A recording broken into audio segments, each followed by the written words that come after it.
Hola, muy buenas tardes. Muy buenas tardes, gracias por estar aquí en la cuarta faena del trimestre primavera 2023. Para esta charla tenemos el gusto de contar con el doctor Rodrigo Hernández Gutiérrez de nuestro departamento de la UAM Iztapalapa. Rodrigo, bueno, pues les hago una breve semblanza de él. Rodrigo amaba las matemáticas desde pequeño, pero cuando decidió estudiar matemáticas fue cuando fue a la Olimpiada de, de las Matemáticas, así que decidió estudiar la licenciatura en matemáticas, el, la maestría en matemáticas y el doctorado en matemáticas en la UNAM. Y desde 2014 es miembro del Sistema Nacional de Investigadores. A partir del 2012 es nivel 2 del SNI. Su área, 2022, perdón. Su área de especialidad es la topología general y su tema favorito son los espacios topológicos homogéneos. Además, entre sus pasatiempos están las historietas de animación japonesas, el manga, el anime. Además, sabe japonés por allí, así que si tienen dudas, ya saben. Le gusta también mucho jugar videojuegos y pasear en bicicleta.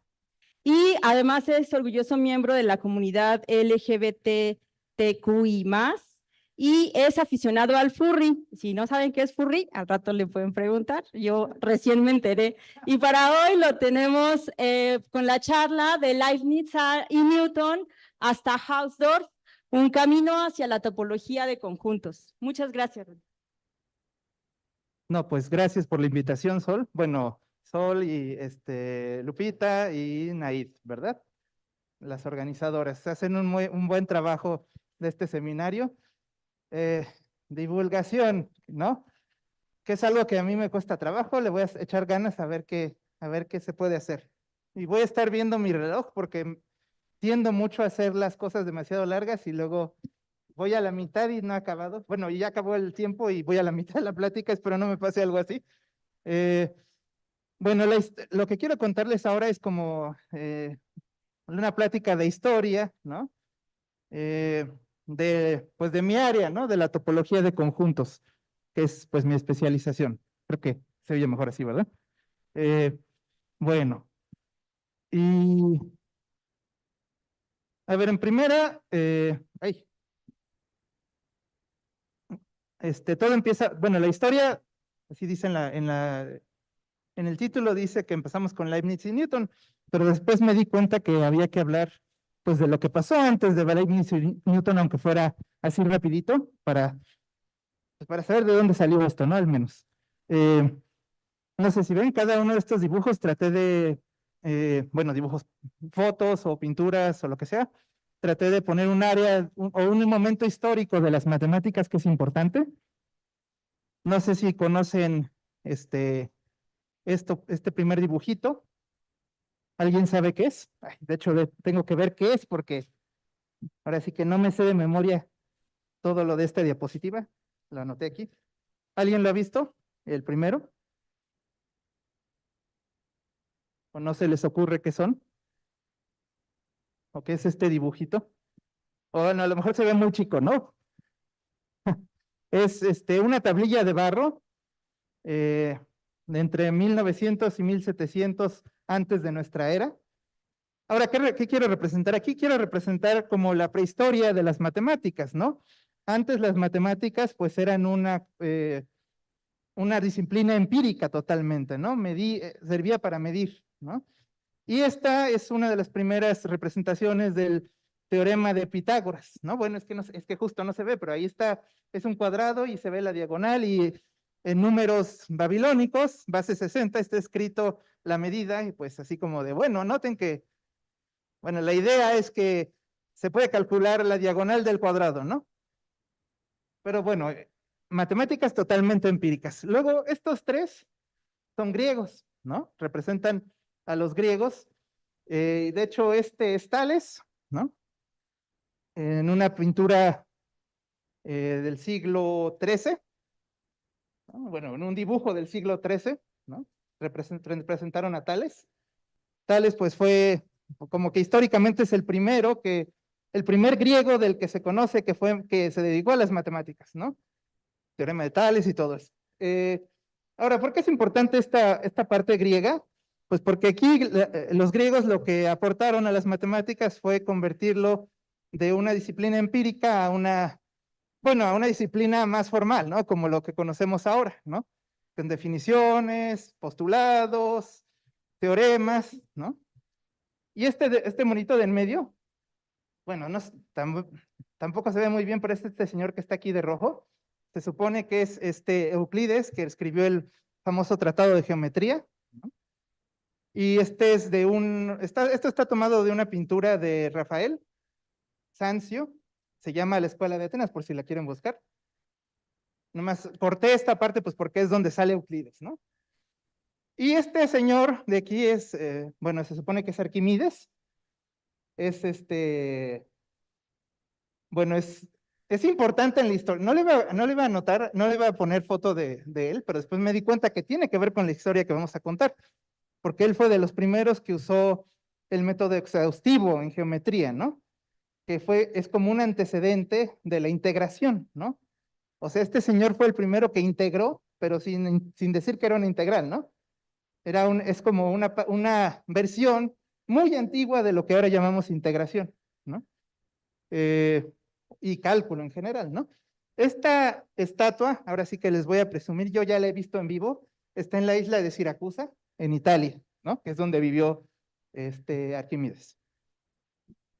Bueno, lo siguiente, aquí como que combiné a dos personas porque, pues bueno, esta parte obviamente es importante, ¿no? Porque se llevó una continuidad de las matemáticas, ¿no? Sin esta parte no hubiera habido lo siguiente, ¿no? Tuvimos que conectar a los griegos de alguna forma con con la edad más clásica, bueno, moderna. Este de aquí es Al-Khwarizmi, el que aparece en los libros en el libro de Baldor, que es muy famoso, ¿no? Aquí en México. Y este señor es Tartaglia, que es un europeo, ¿no? Y ellos, pues, los árabes transmitieron las matemáticas griegas a los europeos, ¿no? A los que ahora se llaman la gente europea, ¿no? Bueno, y luego este señor de aquí, ¿alguien sabe quién es? ¿No? No hay fans de Fermat aquí. Este es Fermat, ¿no? Bueno, es que Fermat es importante porque, bueno, fue un matemático que hizo varias cosas, ¿no? Pero lo importante es que eh, él trabajó en cálculo, ¿no? Pero también en un cálculo que era anterior al cálculo, ¿no? Hasta que llegaron Newton y Leibniz, que son estos dos, ya podemos llamar, tenemos la disciplina del cálculo, ¿no? Entonces, Fermat, ¿no? También trabajó en los preliminares del cálculo, ¿no? Y acuérdense que desde Arquímedes está, esos primeras, no sé cómo decirlo, eh, versiones antiguas del cálculo se fueron desarrollando con Fermat también. Y pues la versión bueno, ni siquiera es la definitiva, porque eso es lo que voy a hablar hoy, ¿no? Leibniz y Newton fueron los que ya dijeron, bueno, esta es la disciplina que vamos a llamar cálculo. Bueno, más o menos, ¿no? Bueno, esa es la prehistoria, ¿no? Ahora, oh, hay que tomar en cuenta varias cosas para entender la historia de las matemáticas, que es que la gente antes pensaba diferente a las cosas, ¿no? Entonces, este es un poco, es una dificultad que tenemos, porque ahora aprendemos las matemáticas de una forma, ¿no? Y como que pregunta uno, bueno, a ver, ¿por qué tuvieron problemas con este concepto? Y te piensas y dices, bueno, pero es que es muy clara la definición. Bueno, yo digo, no, es muy clara la definición que es así y así. Bueno, no, es que antes esa no era la definición, ¿no? La definición se desarrolló con el tiempo, ¿no? Entonces, pues hay que tratar de entender que la gente pensaba diferente antes, ¿no? Y pues, bueno, yo quería que esta plática fuera más como de chismes, va a estar re bueno el chisme, quería que fuera como 90% chisme, pero luego me di cuenta que pues eso no iba a ser posible tampoco, porque para entender los chismes, pues tienes que entender las matemáticas también, ¿no? Yo me puse a leer sobre esto cuando estaba estudiando el doctorado, me encontré unos libritos, pues quería saber yo de la historia de mi disciplina, ¿no? Y eh, bueno, ahorita les voy a mostrar fotos, ¿no? Pero aquí los traigo, me los compré, sobre la historia de la topología y este otro de la historia de los axiomas, bueno, del axioma de elección de Zermelo. Ahorita, al final se los voy a poner, ¿no? Pues yo estaba estudiando el doctorado, ¿no? Pero bueno, creo que muy poca gente aquí está, o creo que hay una persona, solamente una persona en esta sala está estudiando un doctorado en topología, ¿no? Entonces creo que tengo que dar más contexto, ¿no? Sí, sí, Ángel, ¿no? Creo que es el único que está estudiando doctorado en topología. Bueno, y entonces, a ver, una de las primeras cosas que hay que decir es que, bueno, sobre este pensamiento diferente, ¿no? El infinito. Ahora llevamos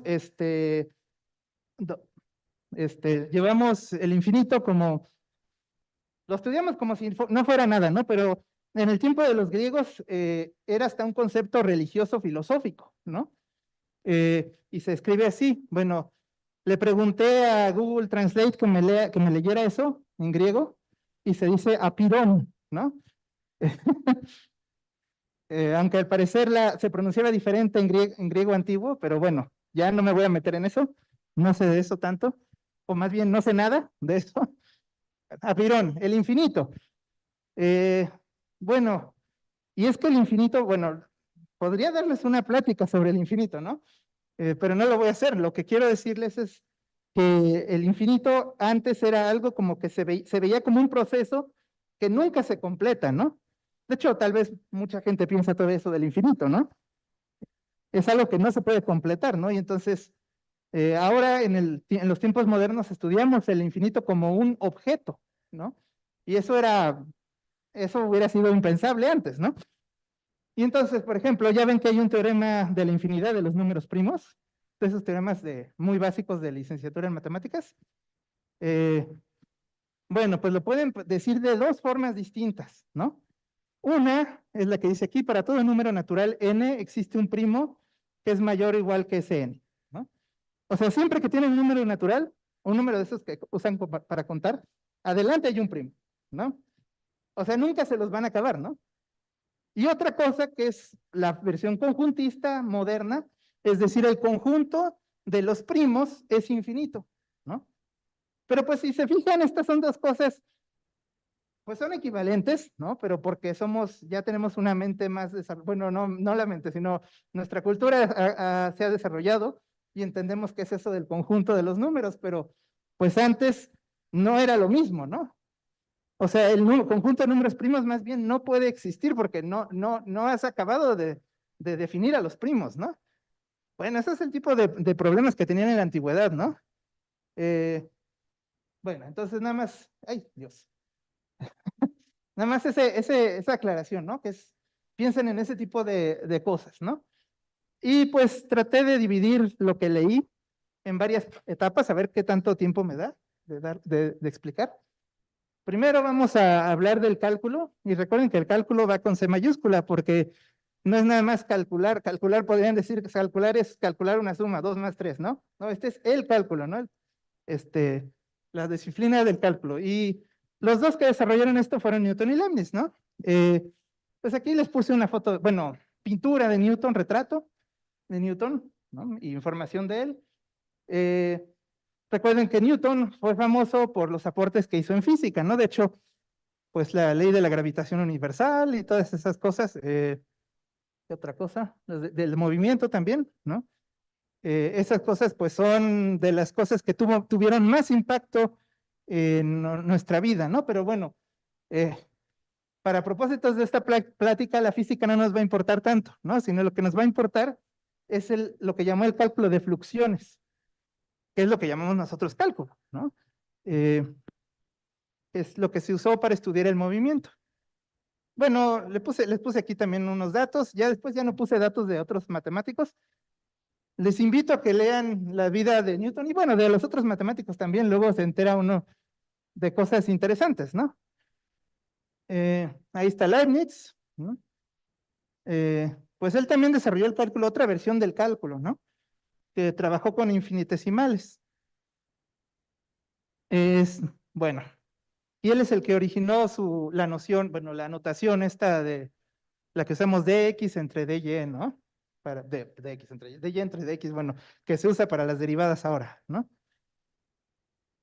Bueno, y tuvo otras contribuciones, ¿no? Inclusive noten que tiene esto del un mecanismo que se usa en calculadoras mecánicas, ¿no? O sea, recuerden que también en la antigüedad la gente no solo se dedicaba a una cosa, ¿no? Sino que ahora sí que los científicos hacían de todo. Bueno. Y entonces aquí viene lo que les decía, que tengo que hablarles un poquito de qué es lo que hicieron en matemáticas, no solo el chisme, ¿no? Ya va a quedar como 50% chisme y 50% definiciones de matemáticas, ¿no? Y lo quiero hacer porque las cosas, pues, ahora se dicen diferente que antes, ¿no? Y fíjense, busqué cómo lo había dicho él, ¿no? Está un poco difícil encontrar este tipo de cosas porque o sea, tendría uno que buscar ¿cómo se dice? Sus trabajos originales y leerlos todos y encontrar dónde viene la definición. Y no era tan fácil, ¿no? No es tan fácil, porque ahora como que al menos pones definición y se ve, y quieres buscar la definición, buscas la definición, y en ese tiempo, pues, eran textos casi escribían de corrido, ¿no? Todo, como si fuera prosa. Entonces, lo que hice fue buscar un resumen en internet de estas cosas, ¿no? Para explicárselos. Bueno, una fluxión le denota como x punto, es la velocidad en la cual una cantidad x, que es el fluente, cambia con respecto al tiempo. Pues es la derivada, ¿no? Lo que llamamos ahora derivada, pero así lo llamó él, ¿no? Y fíjense, también otra cosa, el momento del fluente x es la cantidad que crece en un instante de tiempo infinitamente pequeño, o esta o es el instante de tiempo infinitamente pequeño, ¿no? Entonces, ¿qué significa esto? Pues que o sea, crece después de un tiempo infinitamente pequeño, el valor del fluente es x más x puntito por o, ¿no? Pues si lo traducen de manera moderna, pues esto es como la posición inicial más la velocidad por el tiempo, ¿no? Es otra forma, bueno, lo pueden pensar así, ¿no? Pero tomen en cuenta que este es un tiempo infinitamente pequeño, ¿no? Bueno, y entonces aquí vienen algunas aclaraciones. Ahora ya tenemos el concepto de función, pero en ese tiempo no existían las funciones, ¿no? Eran cantidades variables, ¿no? Por eso se dice así, una cantidad de X, el fluente, pues es una cantidad variable, ¿no? Y tampoco, de hecho algo que yo no sabía, me enteré preparando esta plática, que en realidad no había variables dependientes e independientes como se enseña ahora, ¿no? La única variable independiente era el tiempo, ¿no? Entonces esta X depende del tiempo, ¿no? Bueno, dicho eso, también busqué en internet un ejemplo, ¿no? Así de, a ver, ¿cómo se hacía en esos tiempos? Para que entendamos un poco más. Imagínense que un objeto, una partícula o lo que quieran decir ustedes, se movía en una trayectoria parabólica, ¿no? Y igual a x cuadrada. Esa ya la conocen, ¿no? Es la parábola así, ¿no? Y entonces lo que hacías era sustituir, recuerden que les había dicho, ay Dios, aquí está, ¿no? Esta era la posición después de una infinitesimal de tiempo.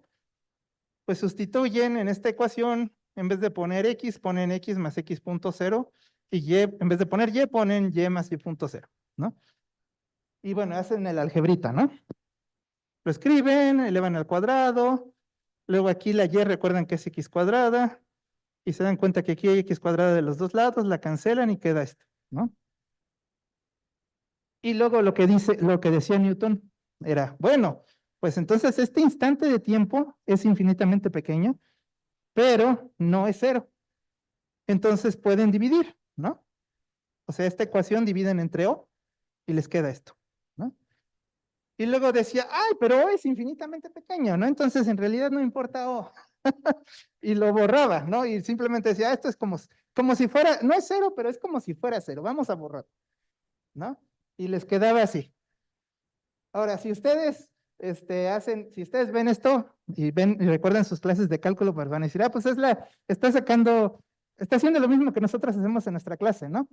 Pero noten que es diferente porque no estamos diciendo límite, ¿no?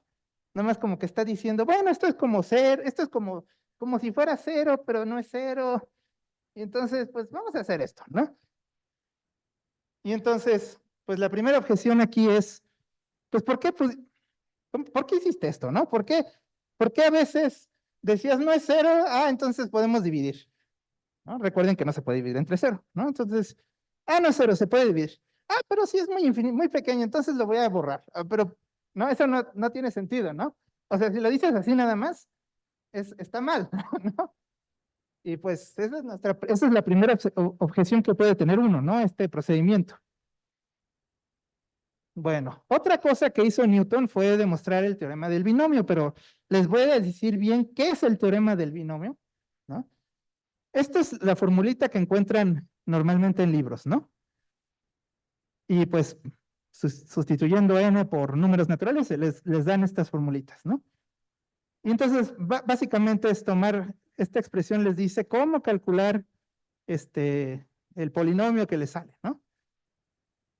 Y, bueno, y ese es el teorema del binomio, pero este no es el teorema del binomio de Newton, ¿no? Este es anterior a Newton. Esto Newton ya se sabía antes de Newton, ¿no? Y de hecho les puse aquí la nota histórica que lo demostró, bueno, la primera demostración que se conoce de este teorema fue por un matemático persa, bueno, mejor no sé cómo se pronuncia, entonces esta persona en estos años, ¿no? En el año 950, bueno, ese es el año que nació y en el año que murió, ¿no? Entonces en algún momento demostró esto y usó pues una versión antigua o preliminar también de lo que llamamos ahora inducción matemática, ¿no? Y ese teorema pues ya se sabía mucho antes que Newton existiera, ¿no? Entonces, este es el teorema del binomio, pero no es de Newton, ¿no? Ahora, el teorema del binomio que sí es de Newton, ¿cuál es? Bueno, este simbolito que se usó, que aparece en el teorema del binomio, pues lo pueden definir así, ¿no? Pero esto si ustedes se fijan, esto tiene sentido para cualquier número real, R, ¿no? No necesita ser un entero para que puedan calcular esto, ¿no? Y entonces, pues lo que demostró Newton, que en 1665, alrededor de ese año, fue que 1 más x a la r lo pueden desarrollar así, ¿no? Esta es una serie, ¿no? Entonces aquí empezamos con el infinito, ¿no? Serie de 0 a infinito. Y ahora ustedes me van a decir, bueno, pero este es el teorema del binomio. Bueno, si hacen x igual a AB y hacen algunas cuentitas, les va a salir algo parecido al anterior, ¿no? A más B a la R, ¿no? Pues nada más tienen que multiplicar por B a la R y les queda, pues les queda un análogo del teorema del binomio, ¿no? Pero lo escribí así también eh, porque ¿cómo es que bueno, a ver si reconocen esto algunos de ustedes. Esta es la serie de Taylor de esta función, ¿no? Bueno, así le llamamos ahora, ¿no? Lo que se llama la serie de Taylor de esta función, ¿no? Y si recuerdan la serie de Taylor, los coeficientes de la serie de Taylor, pues tienen que ver con la derivada, ¿no? Entonces, por eso es que Newton trabajó en esto, ¿no? Dedujo su teorema del binomio usando, pues sus métodos infinitesimales, ¿no? De fluxiones. Bueno, y aquí otra pregunta que puse en rojo. ¿Qué es una suma infinita, no? Que hay que preguntarse, ¿no? Porque, pues la suma, uno cuando la aprende es una suma de dos números, ¿no? Y si quieres sumar 3, 4, pues primero vas sumando de 2 en 2, de 2 en 2, ¿no? ¿Qué es una suma infinita? Pues en esos tiempos ni siquiera se sabía bien que era una suma infinita, ¿no? Bueno, entonces ahí van dos. Entonces el punto es que aquí hay dos cosas que se hacían, pero no se sabía bien por qué estaba bien, ¿no? Esto de aquí de la derivada, ¿no? Y las series infinitas, pues no se entendían bien, ¿no? Y la gente decía, bueno, pues como que sí funciona, ¿no? Pero pues no decían bien qué significaba, ¿no? Y entonces llegó el primer drama, ¿no? ya nos tardamos, pero ya salió el primer drama aquí. La gente, pues se quejó, ¿no? O sea, se quejaron de Newton y de, bueno, de no solo de Newton, de todo el cálculo, ¿no? Dijeron, esto no tiene sentido. Esta persona, George Berkeley, filósofo, escribió un libro de 40 páginas quejándose del cálculo, diciendo que no tenía sentido el cálculo, ¿no? Y bueno, si lo vemos desde el punto de vista moderno, tenía razón, ¿no? O sea, no estaba bien construido. Y más les puse aquí dos enunciados que mencionó, ¿no? Mencionó él en su libro. Los traduje, estaban en inglés, yo los traduje. Estas son mi traducción, ¿no? De estos enunciados. Y así va a ser con todo lo que escriba, que originalmente estuvo en otros idiomas. Es como lo estoy escribiendo yo, ¿no? En cualquier otra ciencia, los hombres prueban sus conclusiones usando sus principios y no sus principios usando sus conclusiones, ¿no? Entonces, bueno, esto era porque el cálculo, pues sí servía, ¿no? O sea, sí se sabía que sí servía, ¿no? Pero pues no había justificación de por qué servía, ¿no? Y luego también decía, Leibniz y sus seguidores en sus cálculos diferenciales no tienen escrúpulos. Primero para suponer y segundo para rechazar cantidades infinitamente pequeñas. O sea, es eso que les digo, ¿no? Que decían, pues esto no es cero, lo dividimos, pero luego como que no importa y lo vamos a quitar porque se nos da la gana, ¿no? Entonces, pues no estaba bien hecho, ¿no?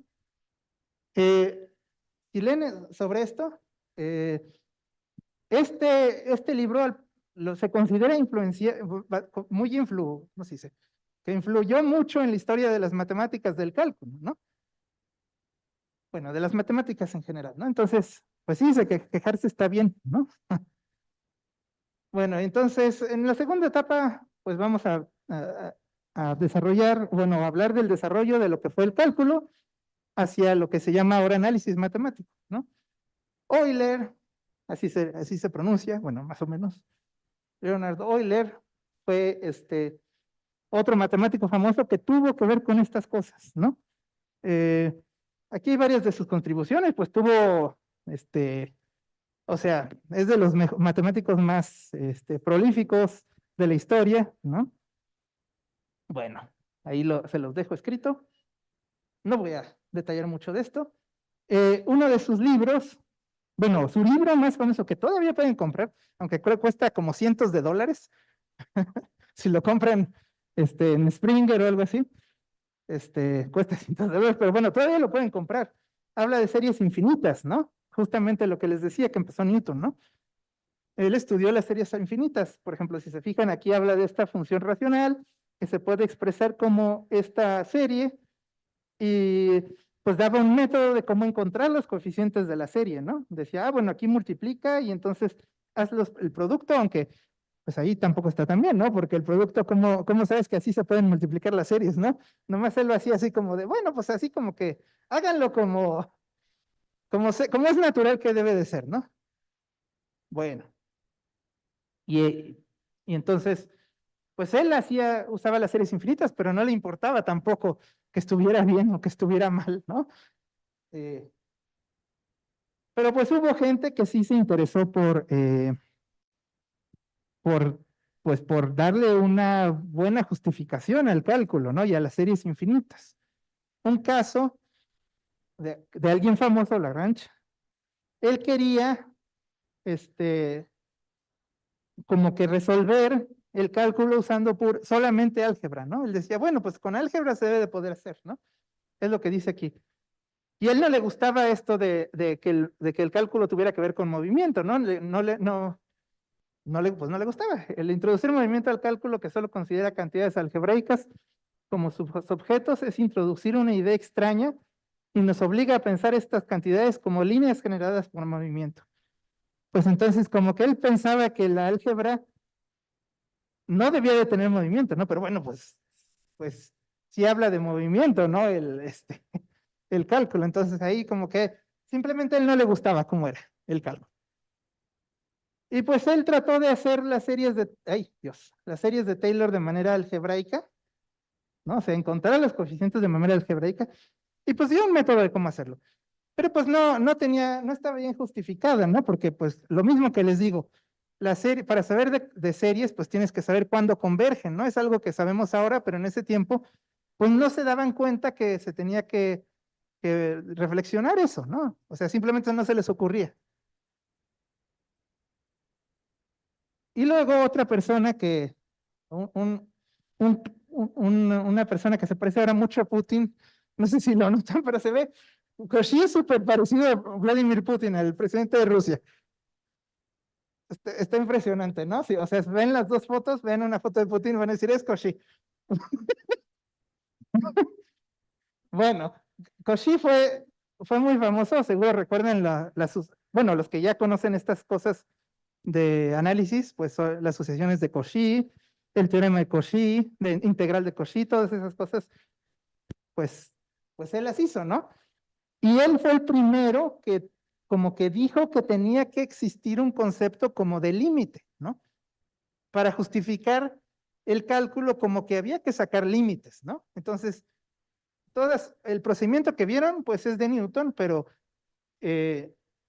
pues para justificarlo, ahora se usan los límites de los que habló Cauchy, ¿no? En ese tiempo. Y aquí, bueno, mejor no lo voy a leer, pero ahí está hablando del límite, o sea, está definiendo qué es el límite de una sucesión, básicamente, ¿no?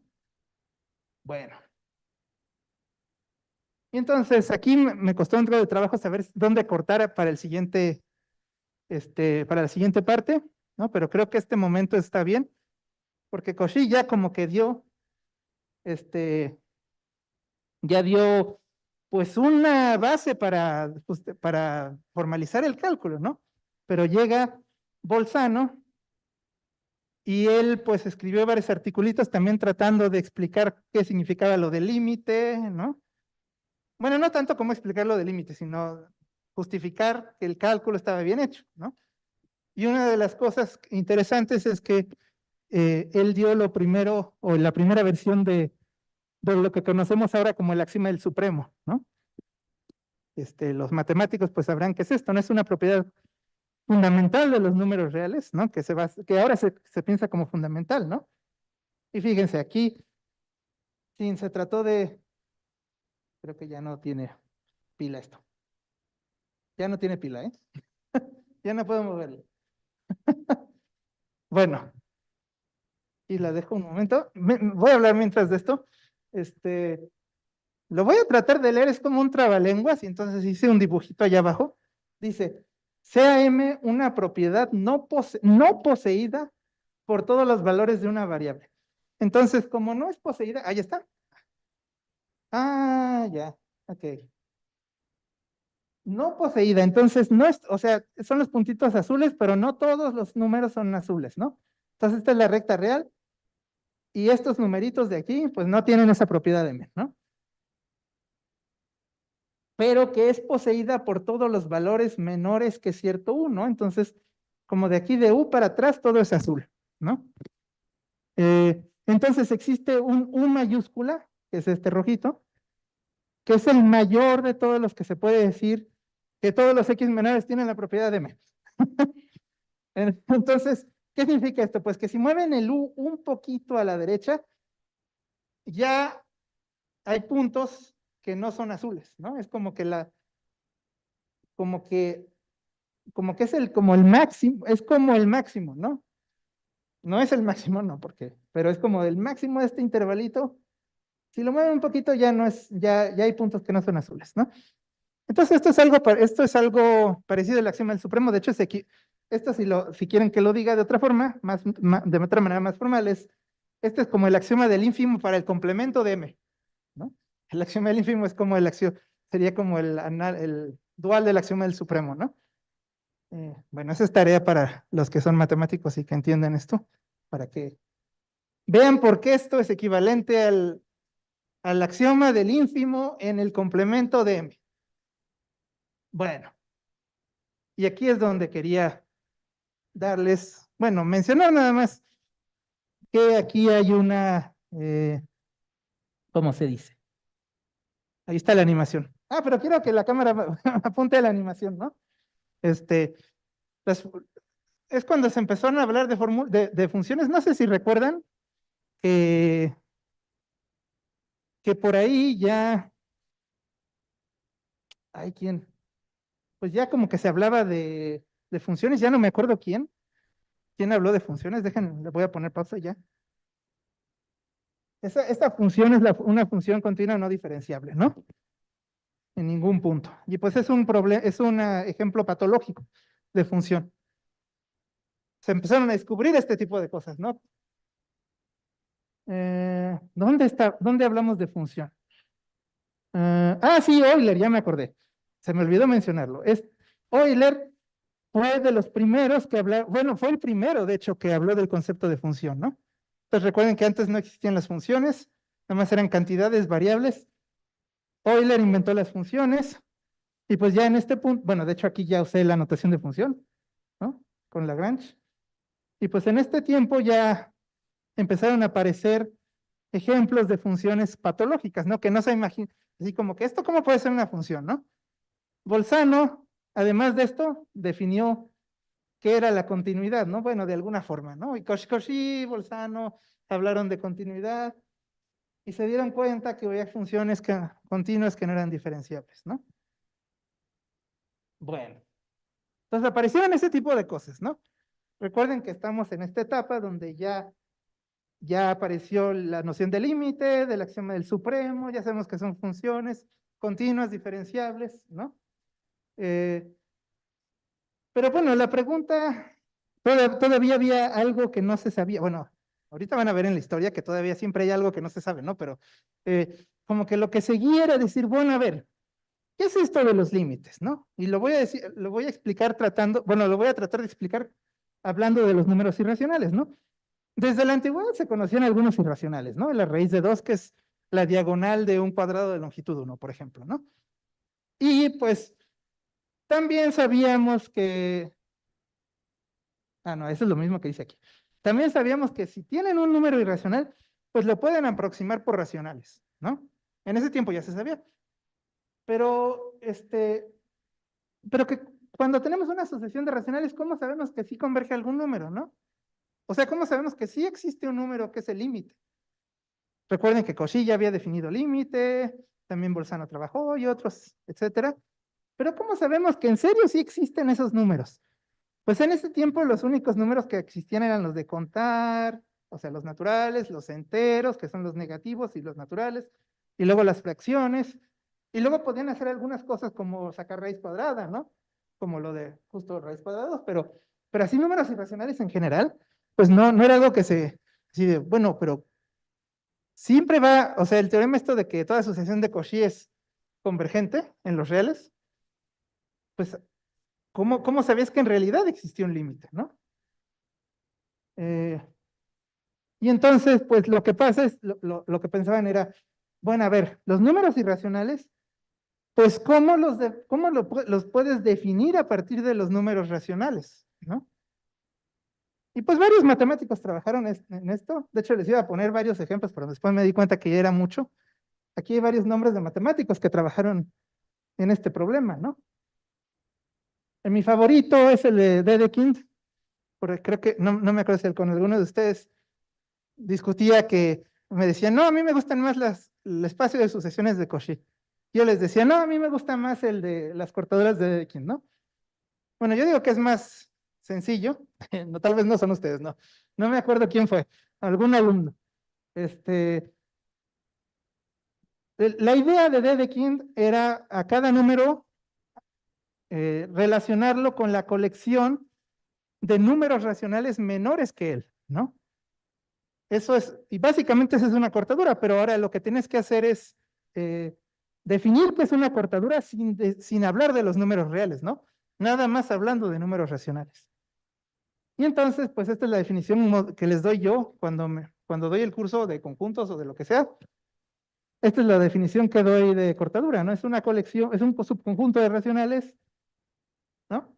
Y tienes que ver qué propiedades tiene esto de aquí.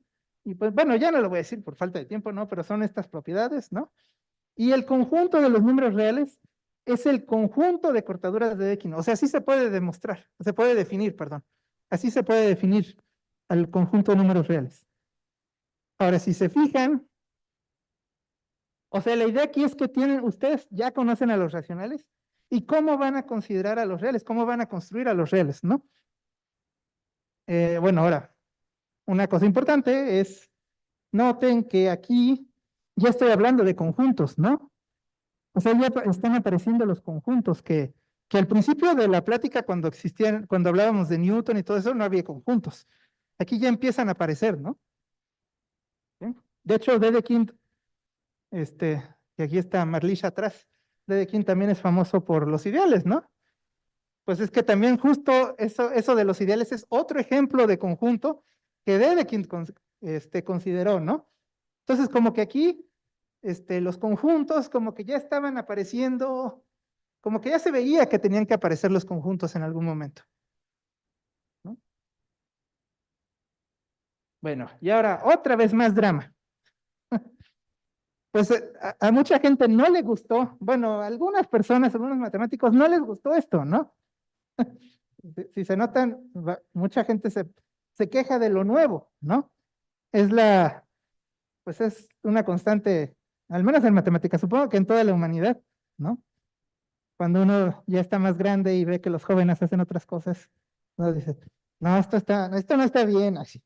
Pero pues no, ¿no? Pues aquí este matemático que es famoso también, bueno, no es tan famoso, tienes que conocer ya varias cosas muy modernas y sofisticadas, pero este matemático, pues yo sí había escuchado su nombre antes, ¿no? Eh, no le gustaba que separar un número de magnitud, ¿no? O sea, como que él pensaba que todo tenía que tener dibujitos, ¿no? ¿Qué es eso de que los números reales sean conjuntos? ¿Qué es eso? No, eso no está bien, ¿no? Y no le gustaba que las matemáticas se iban a convertir en un juego de símbolos, ¿no? Que no iba a que van a estar separados de los dibujitos. Ahora, si ustedes me conocen, a mí me encantan los juegos de símbolos, ¿no? Pero pues porque yo ya nací después de 1899, ¿no? Sí, a él no le gustaba nada. Ahora ahora es lo normal, ¿no? Mucho, bueno, depende de su área, ¿no? De trabajo. Pero digamos, si se dedican a áreas como conjuntos, lógica, topología de conjuntos, pues todo lo vemos como un juego de símbolos, ¿no? Bueno, chin, ya se me está acabando el tiempo. Voy a irme rápido. Cantor fue el que habló por primera vez de los conjuntos, ¿no? Pero ya, bueno, no fue el primero, ya les dije que Dedekind estuvo hablando de los conjuntos, ¿no? Eh, Él estaba estudiando series trigonométricas. Me voy a saltar la discusión. Pero el chiste es que esto de los conjuntos apareció cuando él estaba estudiando convergencia de las series de Fourier, ¿no? O más bien la unicidad, así por aquí dice, ¿no? La unicidad de la representación de una serie, la estaba estudiando y por ahí se colaron los conjuntos. O bueno, él decidió empezar a trabajar en eso, ¿no?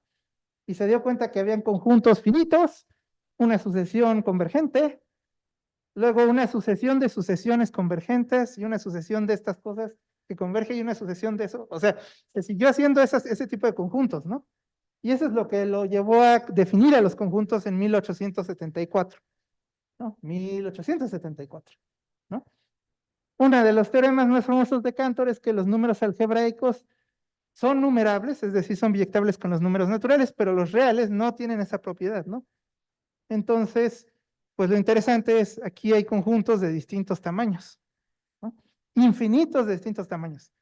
Entonces ya empezamos a hablar del infinito como un objeto. Y también habló de una cosa que se llama buenos órdenes, pero creo que ya me lo voy a saltar. Pero es una generalización de la inducción matemática a conjuntos más grandes que los naturales, ¿no? Si se preguntaron si se puede hacer una inducción más allá del infinito, pues sí se puede, ¿no? Porque hay varios tipos de infinito, ¿no? O varios tamaños de infinito. Y los llamó Cantor los números transfinitos. Y bueno, una de las preguntas de Cantor fue, aquí les voy a hacer una pausa, nada más decir, fíjense cómo ya no tiene que ver nada esto con las derivadas. Empezamos hablando de derivadas, pero el problema se fue transformando, ¿no? O sea, el problema era si estaba bien definido, luego se transformó en la pregunta de si los números reales tenían sentido, y ahora que ya sabemos que existen los números reales, pues empezaron a ver cosas sobre buenos órdenes de los números reales, ¿no? Eso, pues ya es otra cosa más sofisticada, ¿no? Y pues otra vez hubo drama, ¿no? Este es mi favorito. Kronecker dijo que Cantor era un charlatán renegado y corruptor de la juventud. No, o sea, sí lo dijo así, ¿no?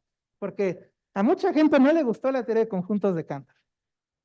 Inclusive, bueno, es que Cantor también tenía razones filosóficas religiosas para esto, y los filósofos, los teólogos cristianos se quejaban de esto porque decían esto es, bueno, yo tal vez no sé si os dijeron blasfemia, pero pues casi, ¿no? Dijeron que esto estaba contra Dios, ¿no? Porque Dios era el único ser infinito, ¿no? ¿Y cómo que iban a haber muchos infinitos? ¿No? O sea, ese tipo de cosas que dices, ¿qué? Ya se volvieron locos la gente de hace 100 años, ¿no? Discutiendo estas cosas, ¿qué tiene que ver esto? Bueno, así lo ve uno, ¿no? Ahora moderno, y dices, ¿qué tiene que ver esto con Dios? No, pues nada, ¿no? Pero para ellos sí, ¿no? En cambio, bueno, David Hilbert fue un matemático muy famoso, fue uno de los que sí estaba a favor de los conjuntos de Cantor, ¿no? Y de hecho hasta puso un problema, ¿no? De la hipótesis, el que se llama la hipótesis del continuo, ¿no? De Cantor, que tenía que ver con el buen orden de los reales, ¿no? Sí, pues me lo voy a saltar, nomás. Este, perdón, tengo tantas cosas que decir que. Paradoja de Russell. Pues nada más voy a dar resumen, ¿no? El resumen es que Bertrand Russell encontró una contradicción en la teoría de conjuntos, ¿no? De Cantor. Eh, bueno, lo que quería decir de Russell era que él hizo lo correcto, ¿no? O sea, él tenía quejas de la teoría de conjuntos, pero él no nada más se puso a despepitar, ¿no? Así de, no, qué feos los conjuntos, ¿no? Sino él dijo, miren, fíjense, esta es una razón por la cual los conjuntos tienen una falla. O sea, él hizo lo que debía de hacer un matemático, ¿no? No estar haciendo drama nada más. Es decir, tenía que probar algo, ¿no? Demostrar algo. Bueno, y después de eso ya llegó la época moderna de Zermelo, ¿no? Zermelo ya justificó, o sea, primero que nada, él quería resolver los problemas de Hilbert, el primer problema de Hilbert. Y lo que hizo fue, lo que terminó haciendo fue dar una axiomatización de los conjuntos, ¿no? Esta axiomatización evitaba la paradoja de Russell y resolvía bueno, parte del problema de Hilbert, ¿no?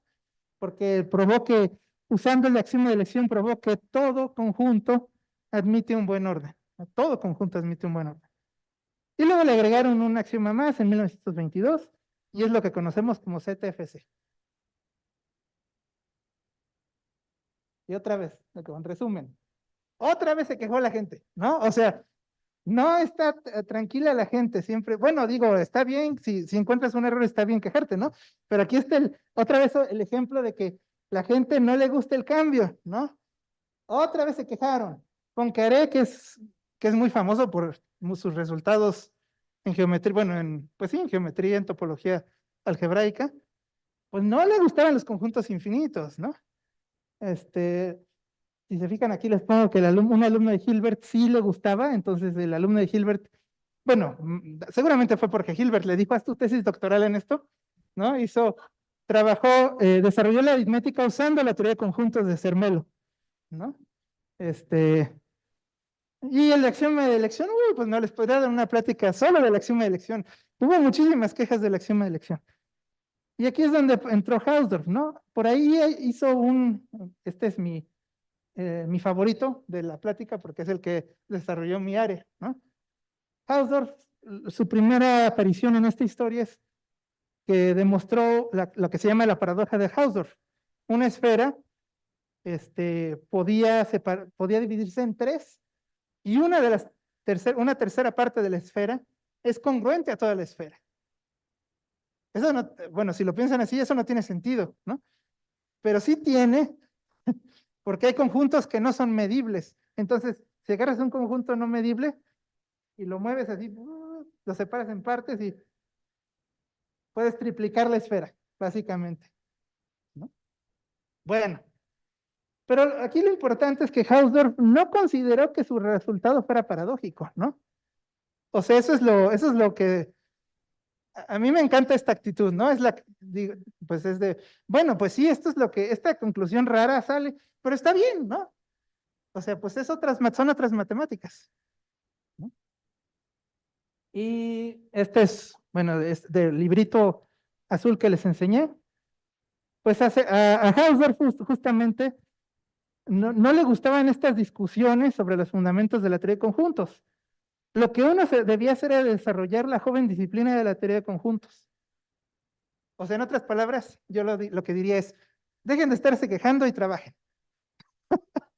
¿no? Hagan matemáticas, ¿no? No nada más estén peleándose porque si tiene sentido, porque no me gusta, porque no, bueno, pues hagan matemáticas y ya, ¿no? Y ahí está su librito, ¿no? Donde definió espacio topológico por primera vez con sistema de vecindades y le saqué una captura. Ahí está la definición de el axioma de, ¿cómo se llama? Vecindades, ¿no? Definió la topología con vecindades y si se fijan, este axioma D es el axioma el que se llama ahora el axioma de Hausdorff, ¿no? Que dados dos puntos, existen dos vecindades tales que su intersección es vacía. Bueno. Bueno, nada más una cosa más. Ha estado, no sé si aburrida o divertida, pero ahora va a estar triste esta plática, porque este sí es la parte trágica de la historia. Hausdorff pues vivió en la época de los nazis, él era judío y pues como lo iban a llevar a un campo de concentración, él, su esposa y una cuñada que tenía se suicidaron, ¿no? Entonces esa fue el triste final de Hausdorff. Aquí está su tumba, 1942, ¿no? Entonces nada más digo, ya se tornó muy oscuro esto, pero es para, no es bueno estar, o sea, discriminar a la gente por lo que es, ¿no? Él era judío, pues él, pues era judío, ¿qué podías hacer, no? No por ser judío iba a ser mala persona, ¿no? Pero pues, bueno, mejor ya no hablo más, ¿no? En general, esa es la moraleja de esta diapositiva. La quería hablar, la quería decir. Ahí están los libritos que les enseñé y ahí están los nombres. Ahora sí, ya hablé mucho. Gracias.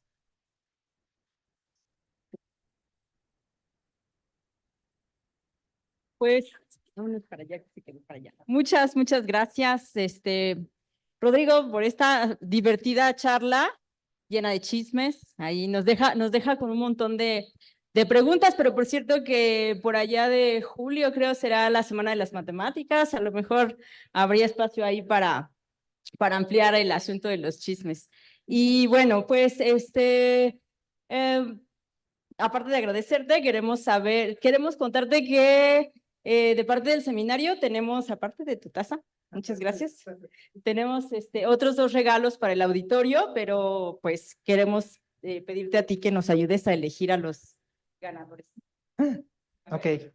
Traía 3 preguntas, entonces nada más 2, ¿verdad? ¿Qué tanta atención? Bueno, no sé qué les hago. ¿Quién fue el primero en dar una definición de límite?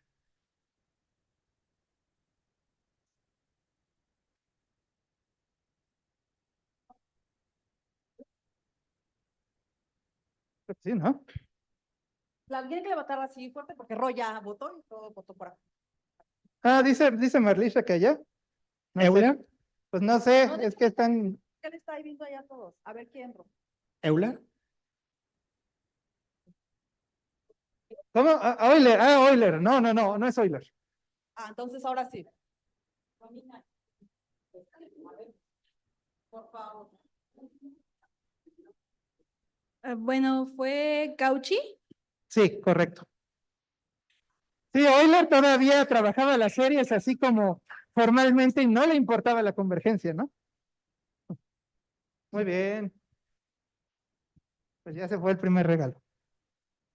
¿Y cuál fue la aportación de Zermelo? Es la segunda pregunta. Allá, ¿no?